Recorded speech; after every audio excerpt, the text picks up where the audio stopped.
રાપરની નર્મદા કેનાલમાં રાપર શહેર માટે પીવાનું પાણી અનામત રાખવામાં આવ્યું હતું. તે રાત્રિના સમયે રાજકીય ઓથ ધરાવતા કેટલાક મળતિયાએ ઉલેચી લેતા હવે માત્ર 2 મીટર પાણી બચ્યું છે. રાપર શહેરમાં ગમે તે ઘડીએ અભૂતપૂર્વ પાણીની કટોકટી સર્જાય તેવા દિવસો હવે દૂર નથી.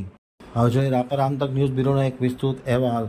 રાપરની નર્મદા કેનાલમાં હાલ 2 થી 2.5 મહિના સુધી મેન્ટેનન્સનું કામ ચાલુ હોય ત્યારે રાપરની નર્મદા કેનાલ બંધ કરવામાં આવી છે. તેમાં 6 થી 7 મીટર પાણી હતું. જ્યારે પાણી રાખવામાં આવ્યું ત્યારે રાપર શહેર માટે આ પાણી પીવા માટે અનામત રાખવામાં આવ્યું છે અને ખાસ કરીને ખેડૂતો અને અન્ય જે લોકો છે તેમને બકનળીથી કેનાલમાંથી પાણી ઉલેચવા માટે બિલકુલ મનાઈ ફરવામાં આવી હતી. પરંતુ આમ છતાં ખેડૂતો અને રાજકીય ઓથ ધરાવતા તત્વો દ્વારા પાણી ઉલેચવાની કામગીરી ચાલુ છે અને અત્યારે આ રાપરની કેનાલમાં જે રાપરના શહેર માટે પાણી અનામત રાખવામાં આવ્યું છે તે માત્ર 2 મીટર પાણી છે. ત્યારે રાપરમાં ગમે તે ઘડીએ પાણીની અભૂતપૂર્વ કટોકટી સર્જાશે તેવા એંધાણ વર્તાઈ રહ્યા છે.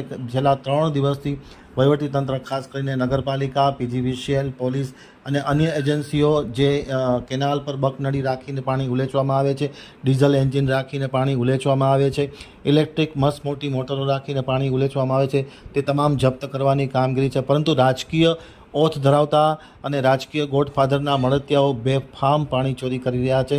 પરિણામે પરિસ્થિતિ એ પેદા થઈ છે કે માત્ર 2 મીટર પાણી હાલ કેનાલમાં અનામત છે. ત્યારે ગમે તે ઘડીએ રાપર શહેરમાં ભર ઉનાળે પીવાના પાણીની ભયંકર કટોકટી સર્જાશે એ દિવસો હવે દૂર નથી. ખાસ કરીને વહીવટીતંત્રએ હવે પોતાની આળસ ખંખેરી અને કડક પગલાં લેવાનો સમય પાકી ગયો છે. નગરપાલિકાના chief officer Ravaji Jadeja, PSI PL Phaneja, Vanvir Chaudhari, Vijay Chaudhari, Dashrath Maharaj, નગરપાલિકાના પ્રમુખ ચાંદ ભીંડે, માવજી મેરિયા સહિતના લોકો જોડાયા છે અને કડક કામગીરી શરૂ કરવામાં આવી છે. પરંતુ મળતિયા લોકો બેફામ પાણી ચોરી કરી રહ્યા છે.